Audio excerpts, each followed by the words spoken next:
Hello guys, आज हम बात करने वाले हैं एमपीएसआई में आए हुए क्वेश्चंस की प्रीपोजिशन के जो क्वेश्चंस पूछे गए थे एसआई में, वो आज हम डिस्कस करने वाले हैं। तो देखिएगा, बात करते हैं फिलिंग द ब्लैंक्स की। देखिए, are terms and conditions are printed dash are invoices, ये आपका क्वेश्चन है। ठीक है, फर्स्ट नंबर क्वेश्चन क्या लिखा है? Are terms and conditions are printed dash are invoices. पहला ऑप्शन क्या है? अक्रॉस, इन, ओवर और ऑन। तो देखिए क्या आएगा इसमें, क्या होना चाहिए, क्या होना चाहिए। तो याद रखिए, मैंने आपको हमेशा बताया कि आपको जब भी क्वेश्चन करे सबसे पहले आपको देखना है कि पहले क्वेश्चन को पढ़ेंगे आप, फिर दूसरी बात क्या बताई थी मैंने कि आपको हिंदी समझना है, इसका कोशिश करनी है हिंदी समझने की। फिर तीसरी बात आपको देखना है कि ऑप्शंस क्या क्या अवेलेबल है हमारे पास। तो देखिए, are terms and conditions are printed dash are invoices, ये आपका क्वेश्चन है यहां पर। इसके बाद हमको ऑप्शन दिए हुए यहां पर अक्रॉस, इन, ओवर और ऑन। ठीक है, चलिए तो देखते हैं अक्रॉस, इन, ओवर। ओवर का अर्थ क्या होता है? ऊपर होता है, स्पर्श न करते हुए। इन तो हो नहीं सकता क्योंकि इनवाइस में थोड़ी ना, इनवाइस पर है। अक्रॉस होता है इस पार से उस पार या उस पार या उस तरफ, अक्रॉस भी नहीं है। ठीक, तो क्या है? ऑन आएगा। क्या आएगा यहां पर? ऑन। तो हमारी टर्म्स और कंडीशंस जो है वो क्या है? प्रिंटेड है किसके ऊपर? हमारी इनवॉइस के ऊपर। तो स्पर्श करती हुई कंडीशन चिपकी हुई है, हवा में थोड़ी तैर रही है, तो क्या है? ऑन आएगा यहां पर। ठीक है, ये क्वेश्चन आए हुए सारे क्वेश्चंस एसआई में पूछे गए हैं, मोस्ट इंपॉर्टेंट है। चलिए देखिए, second number, the girls did not want to spend a long time dash the carnival. Hindi क्या होगा? लड़कियां मेले में ज्यादा समय नहीं बिताना चाहती थी। क्या बोल रहा है? मेले में, तो छोटी जगह की बात हो रही। मेला कैसा है? छोटा है। तो क्या है यहां पर? The girls did not want to spend a long time dash the carnival. लड़कियां मेले में ज्यादा समय नहीं बिताना चाहती थी। तो छोटा स्थान है, छोटी जगह की बात हो रही। छोटी जगह के लिए क्या लगाते हैं? अंटिल हो सकता है क्या? नहीं, ड्यूरिंग भी नहीं है। अलोंग तो किनारे किनारे होता है, तो बचा एक ही ऑप्शन क्या है? एट। तो यहां हम क्या लगाएंगे?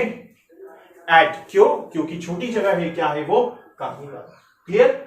चलिए next question, 3 number, you have to choose dash tea and coffee.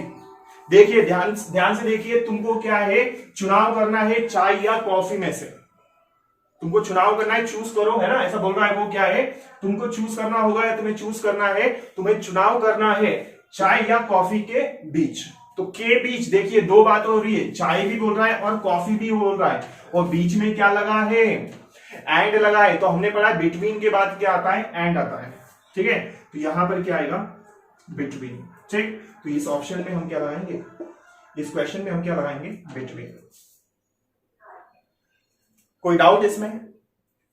ठीक, चलिए देखते हैं क्वेश्चन नंबर 4 को। I saw a few familiar faces dash the crowd.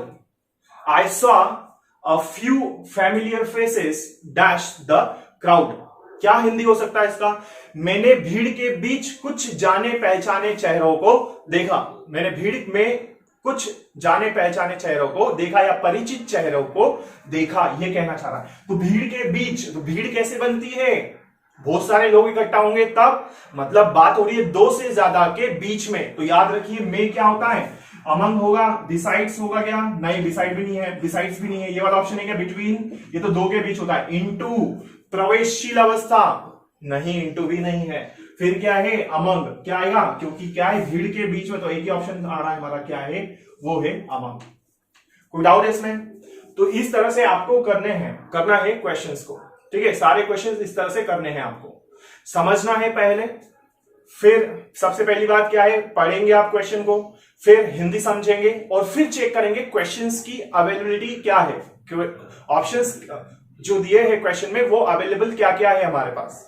ठीक, तो ये सारी चीजें करनी है आपको। क्वेश्चन को पढ़ेंगे आप समझेंगे हिंदी, और अवेलेबल ऑप्शंस को चेक करेंगे कि क्या क्या है वहां पर और क्या वहां पर प्रॉपर होना चाहिए। इसके अलावा चौथी प्रोसेस कुछ भी नहीं करनी है आपको। तो इस तरह से हम खाली स्थान जो होते हैं वो करते हैं। ठीक है, आगे बढ़ते हैं हम। आप देख लीजिए इसको एक बार, स्क्रीनशॉट ले लीजिएगा इसका।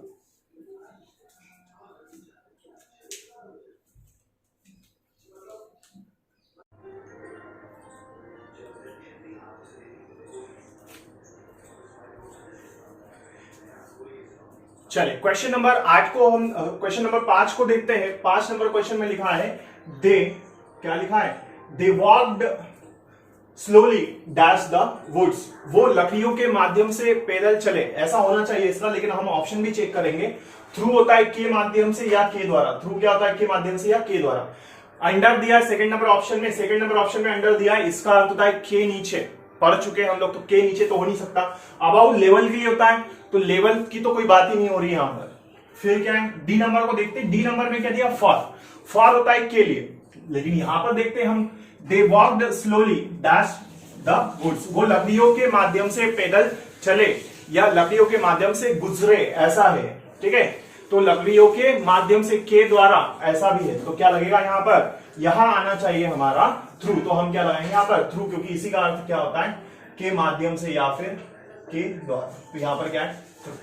6 नंबर क्वेश्चन को देखिए, 6 नंबर क्वेश्चन में क्या दिया है आपको, क्या बोल रहा है, the famous writer was born in Vietnam, the famous writer was born in Vietnam, comma he was brought dash America, जो फेमस राइटर था, जो प्रख्यात लेखक था, वो क्या है, उसका जन्म हुआ वियतनाम में, लेकिन वो पला बड़ा कहां पर, अमेरिका में। तो पलने बढ़ने के लिए जो होता है वो क्या होता है, अप लगना चाहिए, क्योंकि ब्रिंग अप का मतलब क्या होता है, पलना बढ़ना, पलना बढ़ना या फिर बड़े होना, ठीक है। तो उस हिसाब से यहां पर ब्रिंग अप जो है फिक्स्ड प्रीपोजिशन है या फिर फ्रेजल वर्ब है, तो यहां पर ऑप्शन नंबर क्या आना चाहिए, डी आना चाहिए, क्योंकि कोई और लगाने से उसका अर्थ का अनर्थ हो जाएगा, ठीक।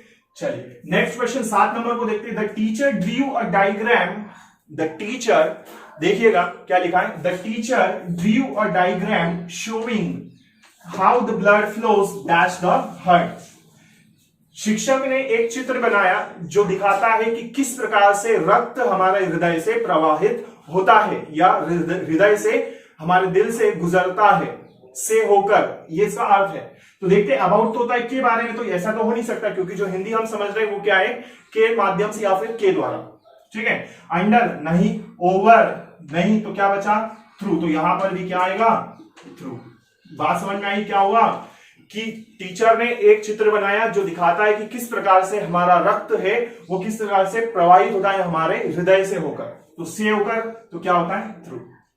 क्वेश्चन नंबर 8 को देखिए, क्वेश्चन नंबर 8 को देखिएगा, 8 नंबर क्वेश्चन में क्या लिखा है, he is very good dash maths, ये बहुत ज्यादा इंपॉर्टेंट क्वेश्चन है, कई बार व्यापम वाला पूछता है इसको, व्यापम के सारे एग्जाम्स में, चाहे वो कुछ भी हो, कांस्टेबल को छोड़कर जिसमें भी इंग्लिश आती है उन सारे एग्जाम्स में ये बहुत ज्यादा पूछा जाता है, तो याद रखिएगा इसको, he is very good dash maths, क्या होना चाहिए बताइए, वो मैथ्स में बहुत अच्छा है, इन होगा क्या, लगा दे इन, नहीं इन नहीं होगा, एट हो सकता है क्या, हाँ हो सकता है, देखते हैं, लेकिन है कि नहीं। फिर क्या है, ओवर, मैथ्स पर बहुत अच्छा है वो, ऐसा नहीं है।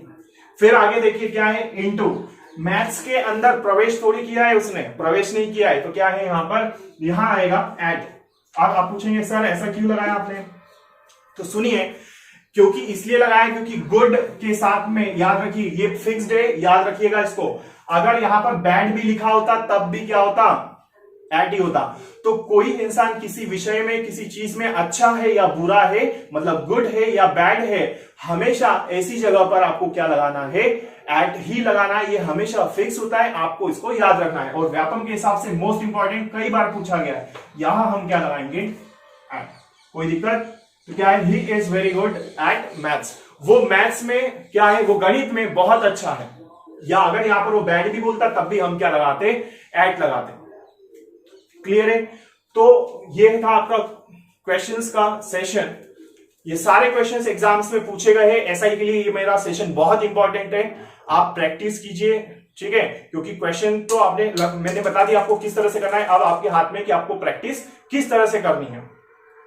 प्रीपोजिशन का चैप्टर भी मैंने पढ़ा चुका हूं, मैं प्रीपोजिशन में पढ़ा चुका हूं, मेरे लास्ट वीडियोस देख सकते हैं, ठीक है, और प्रैक्टिस कीजिए, एग्जाम में बहुत ज्यादा इंपॉर्टेंट है। क्लियर, चलिए, और एक बात और कहना चाहूंगा कि प्लीज आप मेरे YouTube चैनल को सब्सक्राइब करें, लाइक करें, शेयर करें और बेल आइकॉन को जरूर हिट करें, जिससे आपको मेरे नए वीडियोस के नोटिफिकेशन मिल सके, ठीक है। चलिए, तो thank you, all the best.